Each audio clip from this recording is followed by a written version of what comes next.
আমি যখন বরাবর কল করে ভালোবাসি বলতাম, তুমি বলতে অতিভক্তি চোরের লক্ষণ।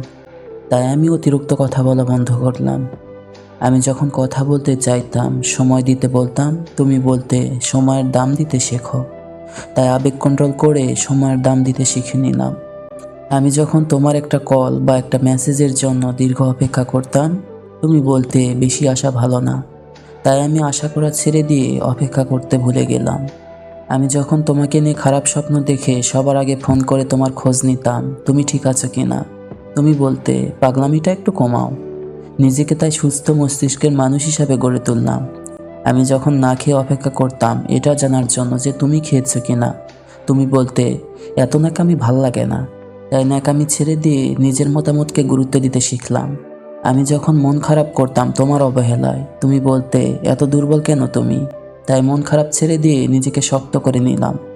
কিছুদিন পর তুমি যখন চলে যেতে চাইলে, আমি বললাম যেতে পারো, আটকাবো না। তখন তুমি বুঝতে পারলে যে আমি বাস্তবতা শিখে গেছি। হ্যাঁ, তুমি আমায় অনেক কিছু শিখিয়েছ, এর জন্য ধন্যবাদ। তবে তুমি হয়তো জানতে না এই ন্যাকামিগুলোই একটা সুন্দর ভালোবাসার ইতিহাস গড়ে তোলে। তুমি জানতে না এই পাগল মানুষগুলোই মন থেকে ভালোবাসতে জানে। তুমি জানতে না এই ছোট্ট ছোট্ট আবেগগুলো থেকেই ভালোবাসা তৈরি হয়। তুমি হয়তো জানতে না আমি ভালোবাসি বলেই আমার অতি গুরুত্বপূর্ণ সময়টুকু তোমায় দিতাম। আজ আমি একটা জিনিস তোমাকে শেখালাম, সময় থাকতে মূল্য দিতে শিখো। কারণ অতিরিক্ত অভিমান নিয়ে যারা হারিয়ে যায় তারা কখনো ফিরে আসে না। ধন্যবাদ।